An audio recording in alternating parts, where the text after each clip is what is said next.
नमस्ते फ्रेंड्स। मैं शारदा चौधरी, क्रिएटिव साधना एसोसिएशन की फाउंडर एंड डायरेक्टर।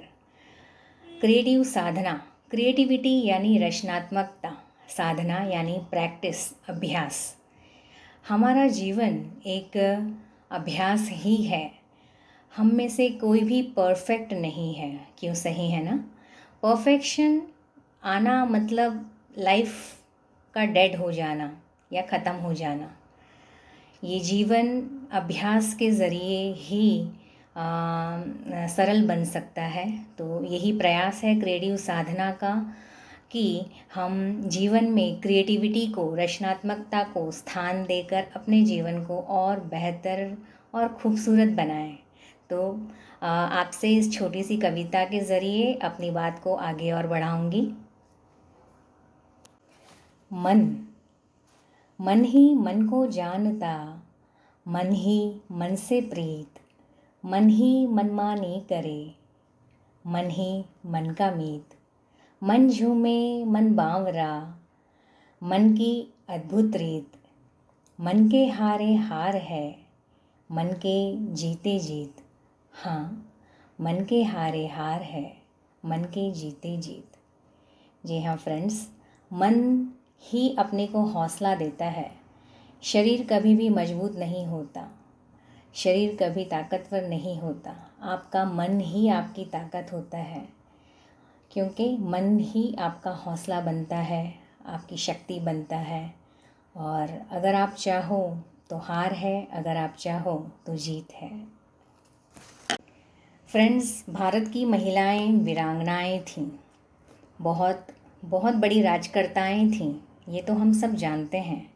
फिर बीच में ऐसा क्या हुआ कि हम महिलाएं शक्ति स्वरूपा बनकर भी सिर्फ पूजा के लायक रह गईं, लेकिन कुछ करने की सोच नहीं पाईं।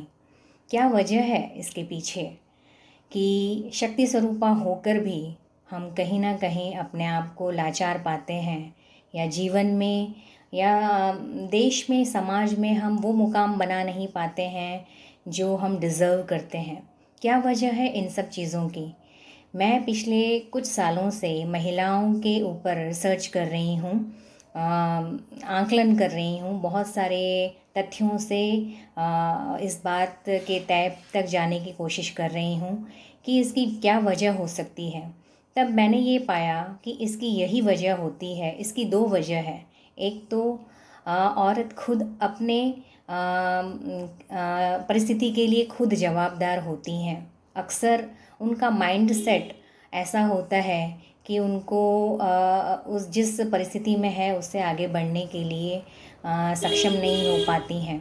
और दूसरी परिस्थिति ये है कि हमारे देश में आज भी आज़ादी के बाद बहुत सारी ऐसी कुप्रथाएं, कुरिवाज चल रहे हैं समाज में, परिवार में, जो हमें कहीं ना कहीं अंदरूनी रूप से खोखला कर रही हैं, जो हमें दिखाई तो नहीं देती बट होती ज़रूर हैं। अक्सर मैंने देखा है परिवार में, समाज में कुछ ऐसी परिस्थितियाँ जो दिखाई तो देती है पर होती नहीं है, या होती तो है पर दिखाई नहीं देती है। तो यही दो वजह हो सकती है औरत के कमज़ोर या अबला या पिछड़ा होने का वजह। तो हम कोशिश कर रहे हैं कि इन वजहों से कैसे जूझा जाए, कैसे बाहर निकला जाए और किस तरह से महिलाएं अपना एक सशक्त और ठोस अस्तित्व बनाएं, जिसमें उसकी खुद की सहभागिता हो। तो हम क्रिएटिव साधना एसोसिएशन ऐसा एक वन स्टॉप एजुकेशन और टैलेंट सिस्टम है, जहाँ पर हम टैलेंट के माध्यम से, एजुकेशन के माध्यम से महिलाओं के सोच को और भी सशक्त बना रहे हैं। माध्यम ऐसा हो जो मनोरंजक हो। टैलेंट से, मनोरंजकता से हम चीज़ों को बहुत ही आसानी से सीख सकते हैं। हर एक महिला में परमात्मा ने अलग अलग गुण दिए हुए हैं, तो हम उन्हीं गुणों को हमने स्थान दिया है क्रिएटिव साधना में, रचनात्मक साधना में। मेरा ऐसा मानना है कि जब तक महिलाएं सशक्त नहीं होंगी तब तक समाज भी सशक्त नहीं हो सकता। आज भी हमारे देश में कई प्रांतों में महिलाओं की हालत बहुत दयनीय है, बहुत विवश होकर उनको जीने की ज़रूरत पड़ती है। बहुत ही अप्राकृतिक रूप से वो जीवन को जीती हैं। तो ऐसे में अज्ञानता में जीना, शिक्षा के अभाव में जीना, सही वातावरण के अभाव में जीना, हमारे देश में कहीं ऐसी जगहें हैं जहाँ पे महिलाओं को कोई अहमियत नहीं दी जाती, कोई मान सम्मान नहीं। सबसे पहली ज़रूरत है एक औरत होने के नाते, एक महिला होने के नाते अपने अस्तित्व का सम्मान करना। ये हमें खुद सीखना बहुत ज़रूरी है। जब तक हम अपना सम्मान नहीं करेंगे, कोई दूसरा कैसे करेगा? एक महिला होने के नाते अगर हम खुद को कमज़ोर मानेंगे तो दूसरा तो हमें तोड़ेगा ही। तो महिला होने के नाते अपने अस्तित्व का सम्मान करना पहली ज़रूरत है। अपने माइंडसेट को तोड़ना कि मैं ये नहीं कर सकती, या मुझसे ये नहीं हो पाएगा, या मैं इस चीज़ के लिए नहीं बनी हूँ, ऐसी सोच को तो सबसे पहले हमें बदलनी होगी। अक्सर मैंने देखा है महिलाएं ही महिलाओं की पहली दुश्मन होती हैं। वो नहीं चाहती कि मेरी जैसी महिला कोई तरक्की कर रही है, आगे बढ़ रही है, तो उसकी सराहना करें, सपोर्ट करें।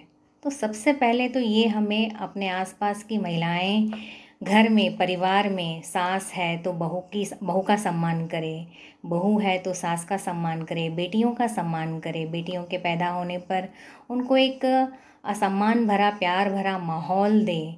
एक दूसरे के सम्मान के बिना ये प्रक्रिया अधूरी है और नामुमकिन भी है, क्योंकि जब तक हम अपनी ही जैसी महिलाओं का सम्मान नहीं करेंगे तब कैसे परिवर्तन संभव है।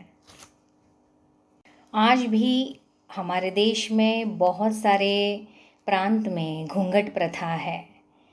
घूंघट से किसी के चरित्र का आकलन कैसे किया जा सकता है? कुछ ऐसी कुप्रथाएं हैं जिससे हम आज भी पिछड़ रहे हैं।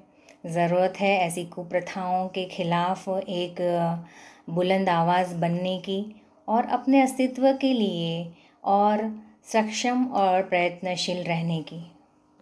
क्रिएटिव साधना ऐसे विभिन्न चरण में डिवाइडेड है।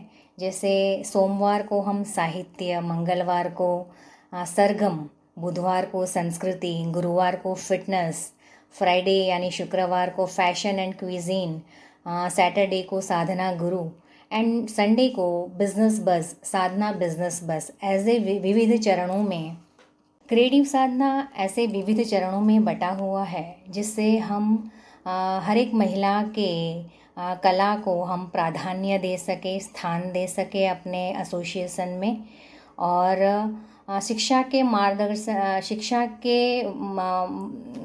माध्यम से, सही मार्गदर्शन से उनको दिशा सूचन कर सके, उनके लिए एक सशक्त और सुरक्षित माहौल बना सके। यही प्रयास है क्रिएटिव साधना का। आओ हम सब एक पहल करें, हम अपने बेटों को और बेटियों को समान शिक्षा दें। बेटों को सिखाएं घर में माँ, बहन, बेटियों की और समाज में महिलाओं की इज़्ज़त करना, और उनको कम ना आके उनको एक सुरक्षित और सही माहौल देना, उनको शिक्षा प्रदान करना, यही हमारी प्रायोरिटी है।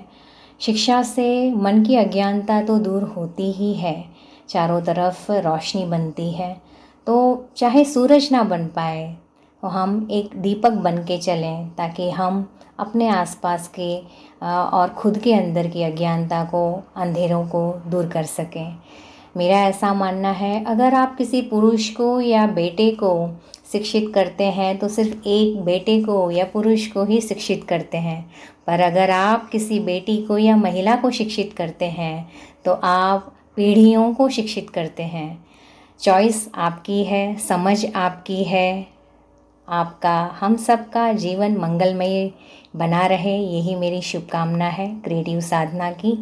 और मगध तैलिक समाज रश्मि साहू जो वहाँ के अध्यक्ष हैं, उनका मैं बहुत बहुत धन्यवाद कहूँगी, क्योंकि उन्होंने मुझे इस क्रिएटिव साधना के विज़न को शेयर करने का मौका दिया। बहुत बहुत धन्यवाद आपका। नमस्कार।